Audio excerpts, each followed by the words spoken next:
The glass conference room on the 31st floor goes quiet the second I walk in, and that quiet tells me everything before Quentin Halloran even opens his mouth.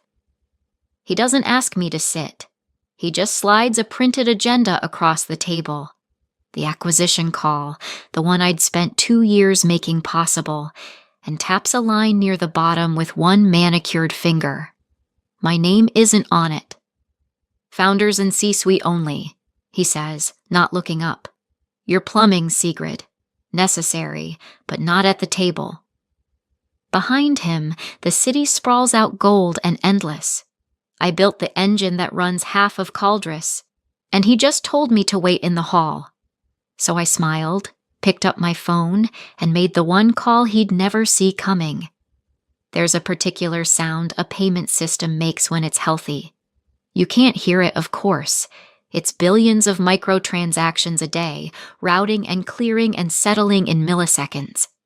But I swear I can feel it, the way a pilot feels a smooth engine through the floor of the cockpit. For 9 years, that hum was mine. I am Sigrid Vance, VP of Payments Engineering at Caldress, and I built the thing that makes the money move. When I joined, Caldress was 40 people crammed into a converted textile loft, processing payments for a handful of regional merchants. We had one product, a leaky code base, and a founder named Dorian who believed, with the manic certainty of all founders, that we would change how the world paid for things. I didn't believe him. I just liked the problem. The problem was beautiful. A knot of latency and fraud and regulatory friction that nobody had untied cleanly. So I stayed late. I rewrote the settlement core from scratch. I designed the routing layer that could absorb a card network going dark mid-transaction and reroute without a single merchant noticing. By year 4, Caldress processed payments for 2 of the 3 largest food delivery platforms in the country. By year 7, we were clearing over $40 billion a year in transaction volume, and my engine, the team called it the spine, was the load-bearing wall the entire company stood on. I had a team of 60. I had a corner on the 31st floor with a view of the river. I had Dorian's home number and the unspoken understanding that nothing shipped without my sign-off. Then Dorian sold his soul, or at least his board seats, to a growth equity fund, and the men in better suits arrived. The first time I met Quentin Halloran, he was standing in the glass-walled boardroom we call the aquarium, holding a cup of our terrible office espresso and frowning at the skyline like it had personally disappointed him. He'd been CEO for 3 days. The board had brought him in to professionalize the asset, their words, and dress Caldress up for sale. He had a jaw like a marketing photo, and the particular confidence of a man who has never once been the smartest person in a room, but has always been the best paid. "You're the engineering person," he said when Dorian introduced us. "Not a question. A filing. Sigrid Vance, I run payments engineering. Right, the back end." He shook my hand for exactly as long as politeness required, and then turned back to the window. "We're going to need things to move fast over the next quarter, Sigrid. I hope you're not precious about process." I am, in fact, extremely precious about process.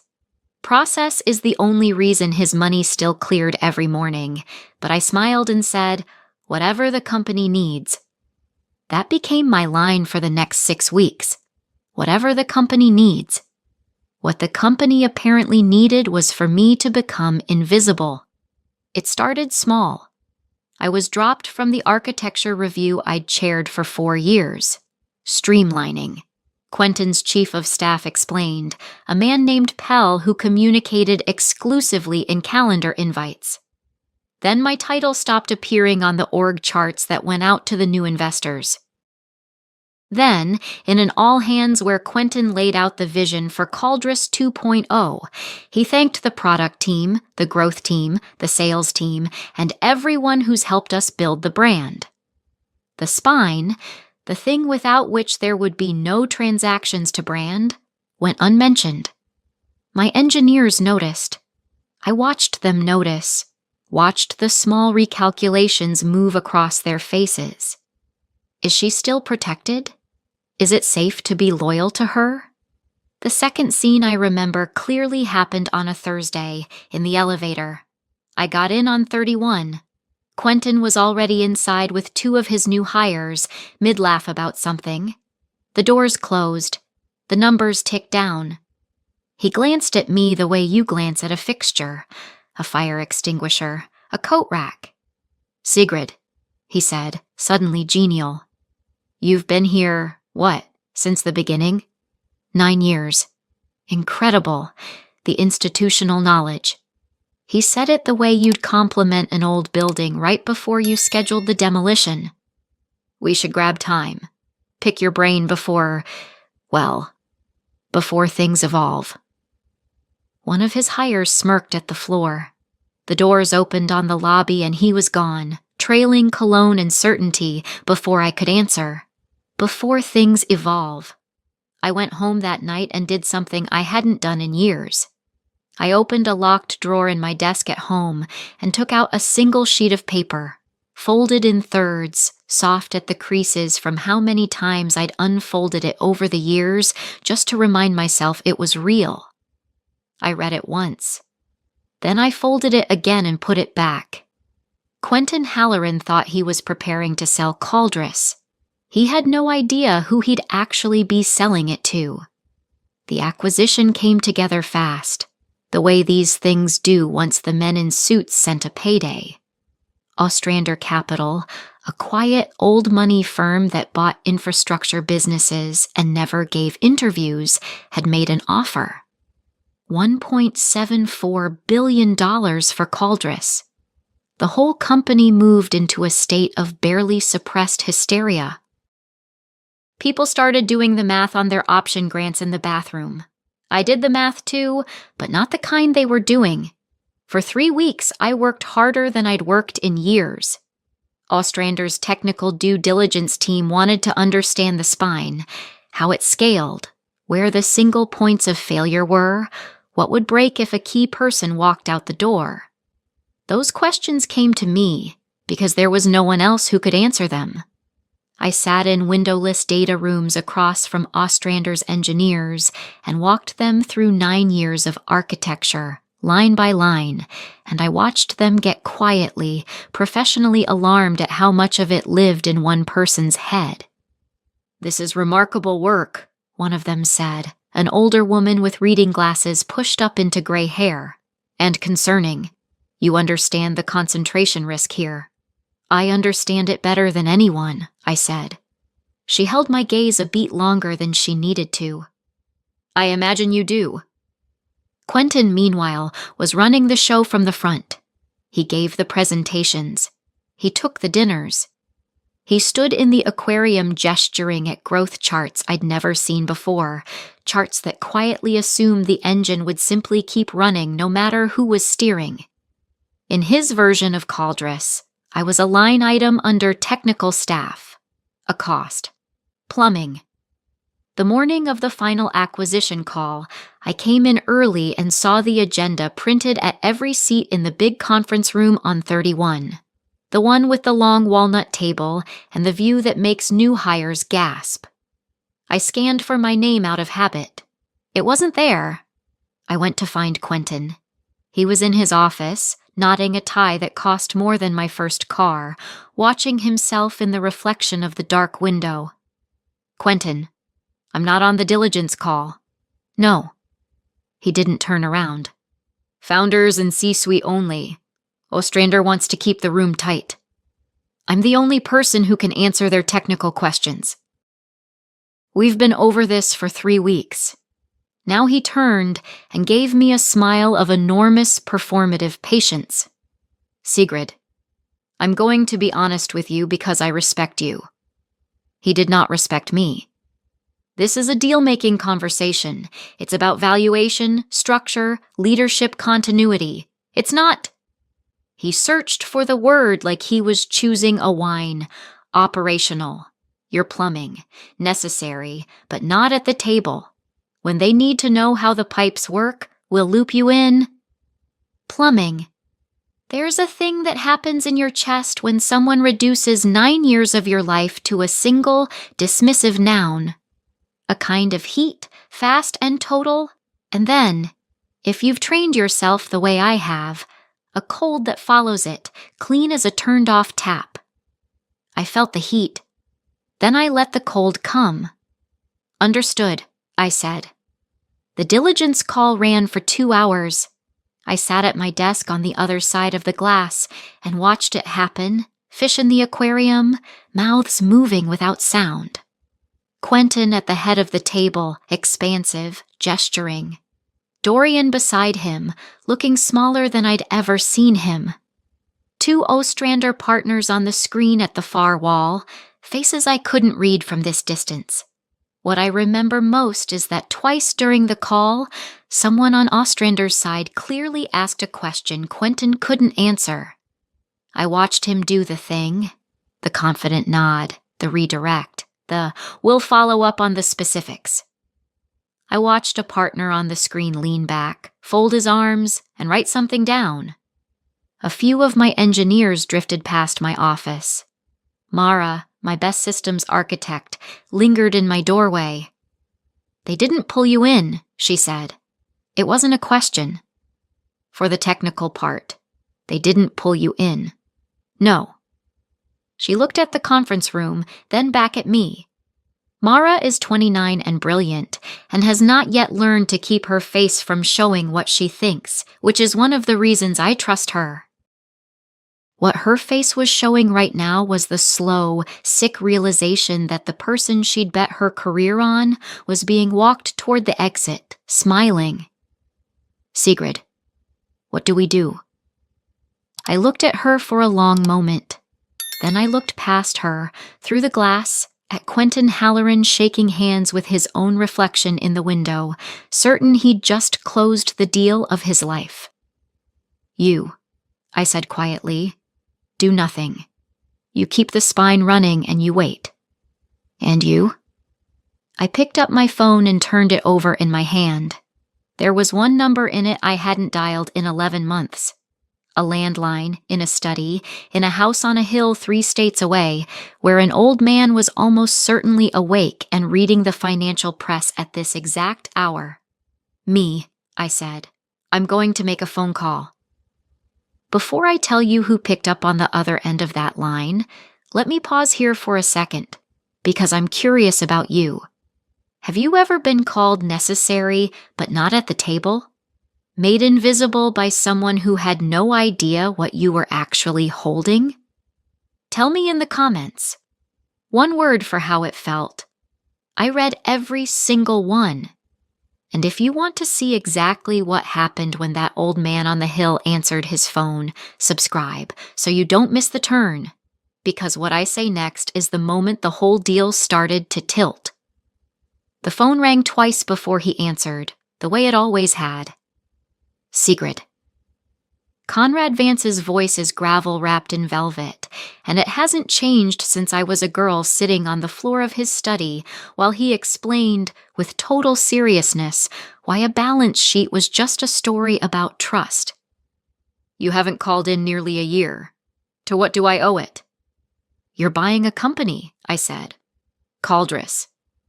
A pause. I could hear him set down whatever he was reading. "Ostrander's buying a payments platform. I don't manage the deals personally anymore, you know that. I'm chairman, not a deal partner." "Why does it—" And then he stopped, because Conrad Vance has been reading silences for 60 years, and he heard the one in mine. "Sigrid, is that your company?" "I built their settlement engine. I've been here 9 years." The line went very quiet. I should explain something, because by now you've guessed half of it. My grandfather is Conrad Vance, founder and chairman of Ostrander Capital, 22 billion under management, infrastructure businesses on 3 continents, and a personal rule against putting family anywhere near the firm. He'd offered me a job out of school, a real one, a launch pad. I'd said no. I wanted to build something where no one knew my last name, where every promotion was mine and not the chairman's granddaughter's. So I took the name Vance, common enough, ordinary enough, into a 40-person loft, and I never said a word. Not to Dorian, not to anyone. For 9 years, I was just Sigrid, the engineering person, the back end, the plumbing. That single folded sheet of paper in my desk drawer at home? It was the handwritten note Conrad had given me the day I turned down his job. When you're ready, the door is open. CV.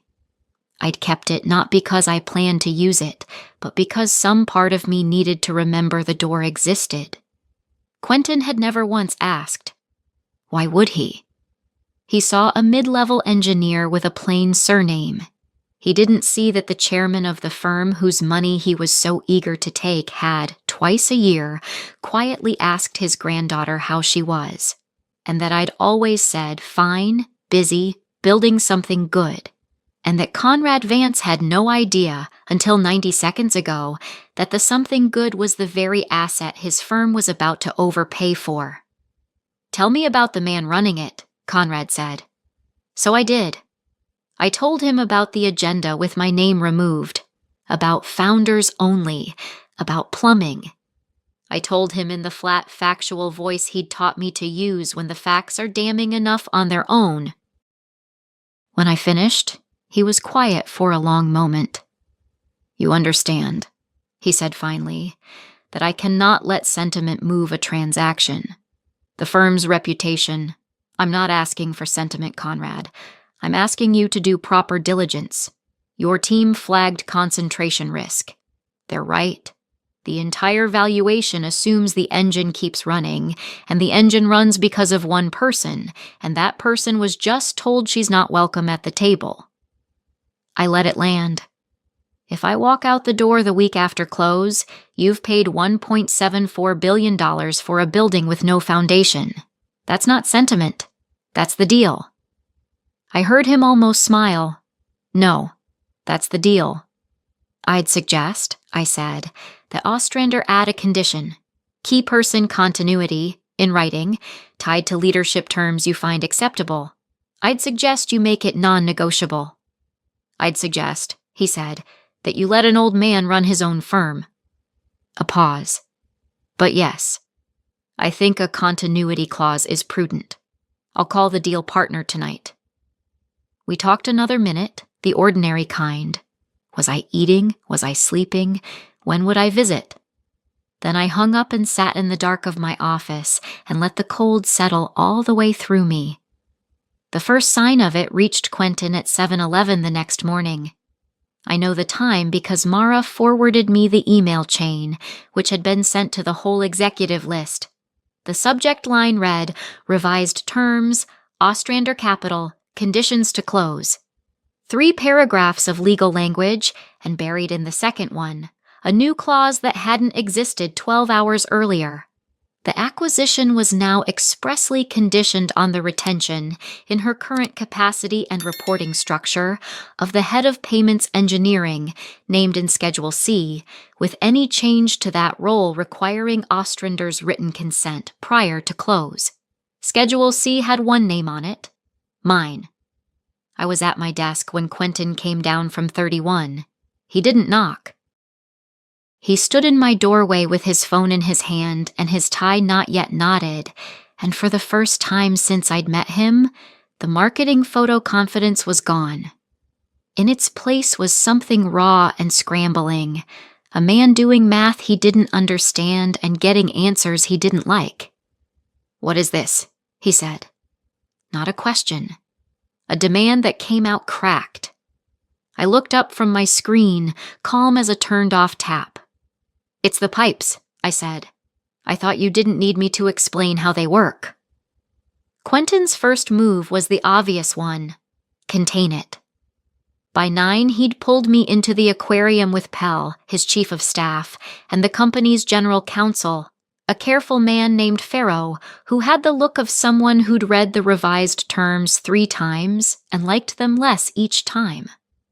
We're going to fix this, Quentin said, pacing. There's been a misunderstanding.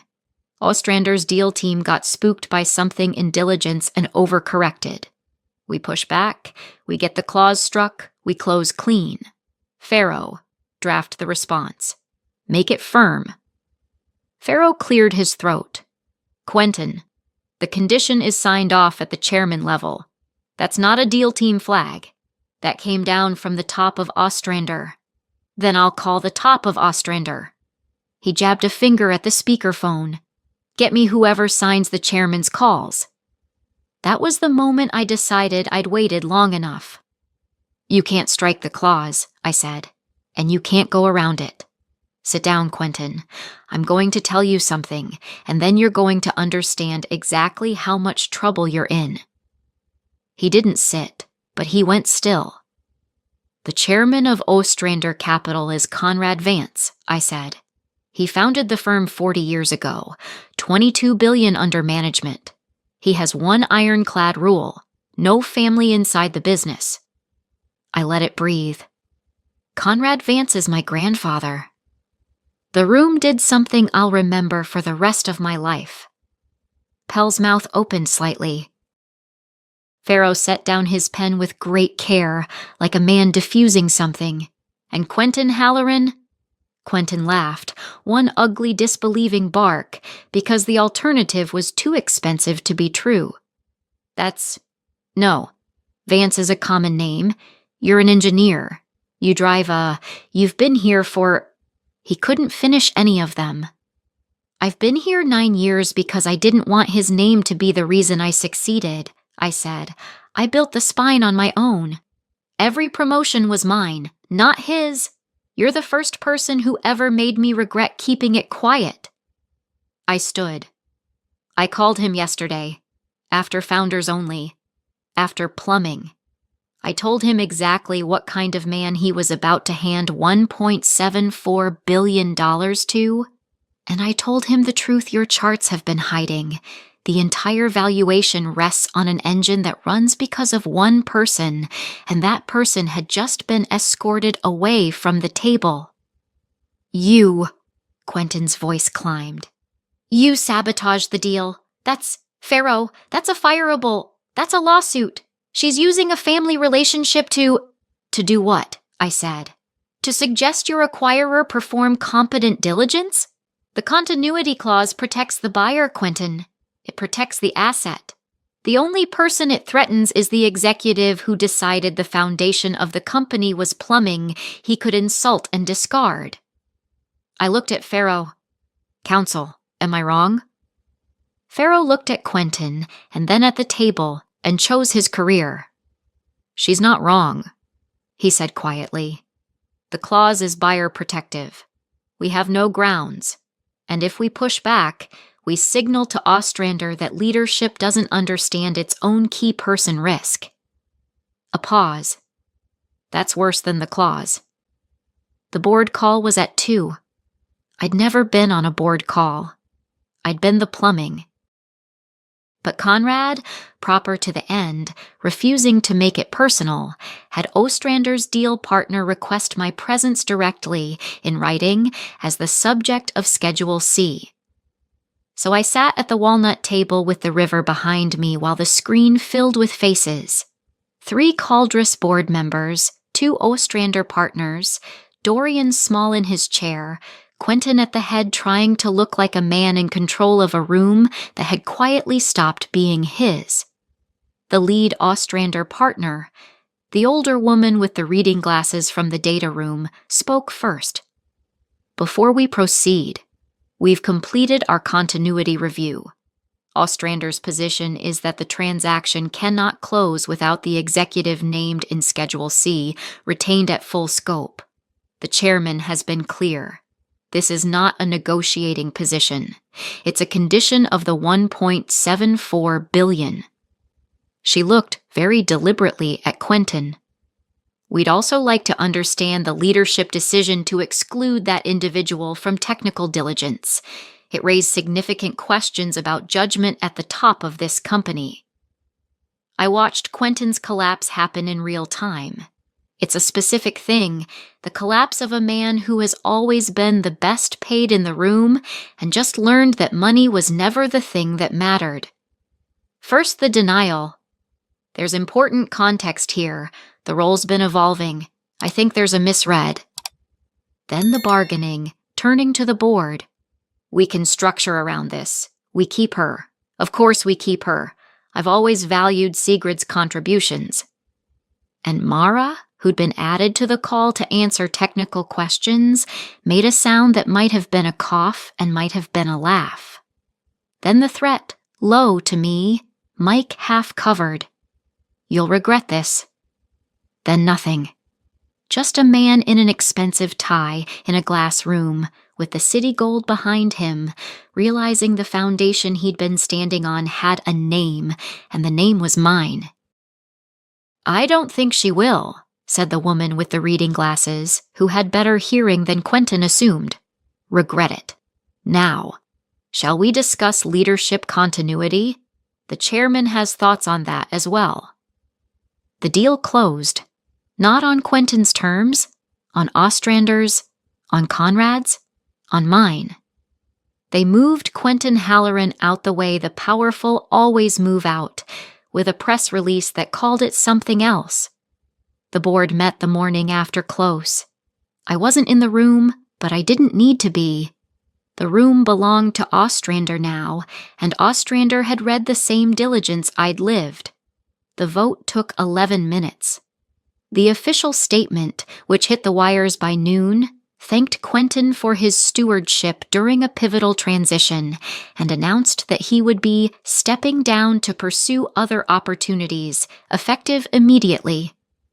There is no phrase in the corporate language more terminal than effective immediately. It means the locks have already been changed. He cleared his office on a Tuesday into 2 bankers' boxes alone, while the floor pretended not to watch through the glass. I'll admit I watched. Not to gloat. I'd run out of heat for him days ago. I watched because I wanted to remember that this was real, the way I'd unfold that note from my grandfather to remember the door was real. Quentin paused at the elevator with his boxes. For a second, I thought he might come over, might say something. He looked at me through 40 feet of open-plan office, and whatever he saw made him turn and face the doors instead. They opened, they closed. The hum of the spine went on underneath us all, billions of transactions clearing in the dark, exactly as it always had. The reckoning didn't stop with him. Pell, the chief of staff who'd communicated in calendar invites, lasted 9 more days before he, too, pursued other opportunities. Farrow, the general counsel who'd chosen his career by telling the truth at the right moment, kept his job, and, I noticed, started copying me on things again.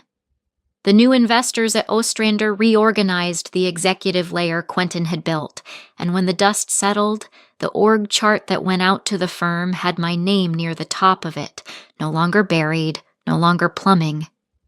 Conrad called the night the deal closed. Not the chairman, the grandfather. You did it your way, he said. I want you to know I noticed. You didn't ask me to save you. You asked me to do my job properly. There's a difference, and most people never learn it. I learned it from you. You learned it from yourself. I just gave you a study to sit in.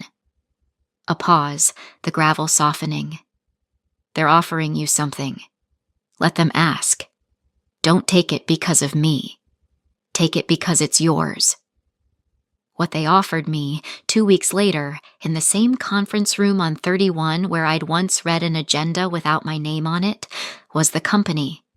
Chief Technology Officer and a board seat, Caldress's first internal board seat in its history, with the spine and everything that touched it under my authority, reporting to no one but the chairman who happened to share my last name, and a strict, unsentimental governance structure designed to make sure no one could ever again decide the foundation was disposable. I asked for one change to the offer. I had Mara promoted to VP of Payments Engineering. My old job, the one Quentin had tried to erase. She cried a little in my office and then apologized for crying, and I told her the only people who get to be embarrassed about caring are the people who never built anything worth caring about. I took the job. Not because of Conrad. Because it was mine.